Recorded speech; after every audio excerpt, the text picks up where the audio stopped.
Hey, don't I know you?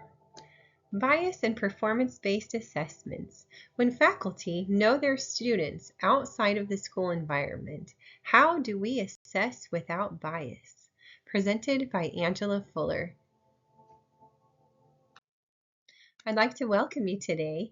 My focus of our discussion is going to be about how to become more aware and combat personal bias when we know our student learners. In dentistry, the field of dental is very small. The community is very localized. There's only so many dentists, so many assistants. There's only so many schools to go to for your education locally. And so there's a very good chance that you will eventually know one of your student learners that are attending your program. So what do you do in the case where you are actually maybe friends or previous co-workers with one of your student learners? How do you remove yourself from having an influence on their educational outcomes just because of the relationship you may or may not have with that student? This is something that I've had to deal with myself personally. Having been past president of Missouri's Dental Hygienist Association, I have quite a broad network. I have worked at a federally qualified health center that often cycles through dental assistants pretty often. And so I have a very vast network of assistants and just dental related folks that I have kept tabs with for mentoring purposes or whatever that may be.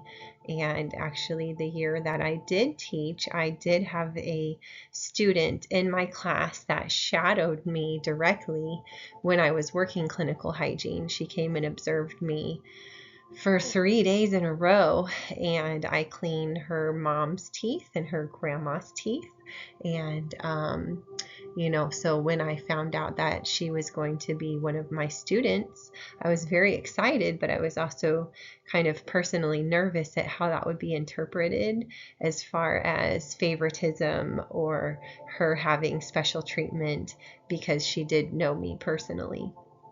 And so one of the things that when I became a full-time faculty member, we had to do like a full disclosure once the next incoming class was selected to inform the program director, the dean of health sciences, also, the entire admin of the college, basically. If any faculty had any previous relationships or knowledge of any of the students, whether it be just a working relationship, church, romantic, any type of, if you knew them at all, you had to disclose that. And so, of course, I disclosed that I knew this student from work, environment, and community. And so there was never any major issue. I don't know if really too many other people knew that we even knew each other. It wasn't something that I advertised for sure. But needless to say, it was something that we did have to, as a team of faculty, kind of work around to ensure that that wasn't happening, that no one ever perceived there to be any bias. So, obvious things that you can do in this situation is, don't obviously go out of your way to go talk to that person every single moment you have free just because you have a common bond or a past history, but you also don't want to ignore them to the point that people think that there's an issue, that you don't like each other. So it's a very fine line of balancing between, when it's appropriate to interact with that student perhaps, just so that there isn't perceived bias happening throughout. So, you can't run away from them. You have to be their teacher. So one of the major charges of full-time clinical faculty in dental hygiene school is to evaluate the students' hands-on skill set as they're learning the skill of dental hygiene. So how to clean teeth, how to measure periodontal pockets, and all of those things that we learn hands-on. And so there's a lot of areas where if you already have an established bias towards a student, it would be very easy to overlook or maybe look too much, in a sense, at that student. And so the actual skills assessment form is very much broken down into subjective and objective. So they have qualitative and quantitative feedback.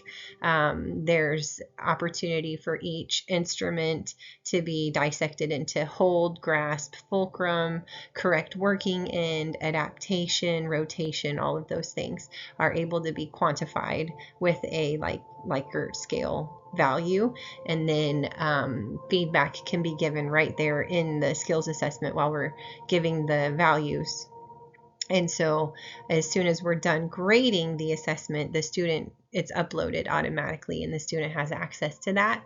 So then they can go ahead and read their feedback and approach us at the end of class with any questions or concerns.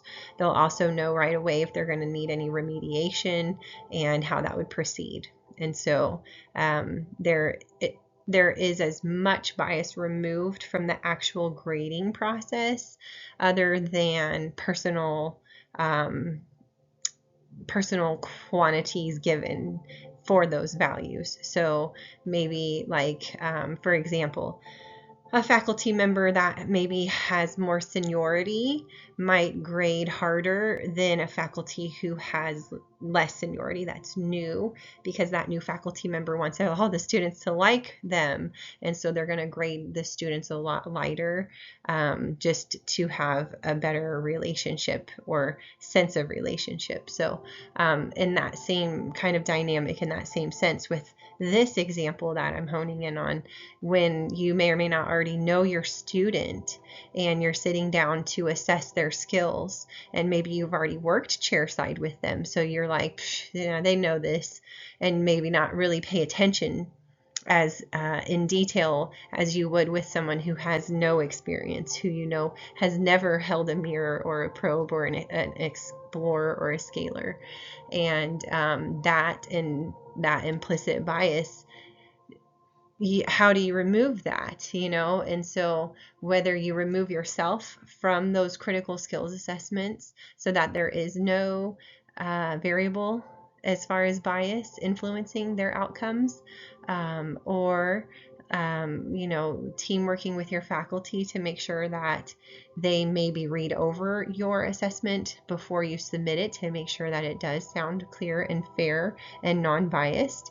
But I think just having an internal sense of, hey, I know this person, I need to be very careful in how I assess them, because you could take the opposite spectrum and really hone in and micromanage them. Like, you're not doing this specifically 100% correct, and since you should know this, I'm going to really come down on you, versus, having a lot more grace for a new learner in a new skill. So I think that the biggest thing is just to be aware that, hey, I do know this person, and it is going to affect me and how I assess their skills, whether I want it to or not.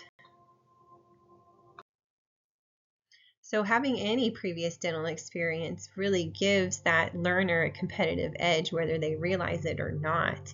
And the amount of time that they're not having to spend learning the basics that they've already been utilizing every day over someone who just decided to come into dentistry with no experience, it really does make it hard for instructors to not have a bias, because those are your go-to people. They already know, they can help, they can really share the load as far as learning, pairing them with new learners, but you have to really be careful to not weigh that bias scale of, well, she already knows everything, so why don't you go work with her. They're not faculty, they're not getting paid to do those things. So just being very aware of that, and paying really close attention to those folks in a way of, are your skills where they need to be, not how was your kids' show at school last week. Focusing on what we're here to do and making sure that they're actually doing it well. So ways that we could reduce performance assessment bias would be like to use multiple methods of recording or measuring, quantifying the skills. So having the students maybe take videos of just their hands, like this working, and where there is no face, so that the videos could be reviewed by staff and faculty without having any knowledge of who the student actually is. They're just really focusing in on the technique itself.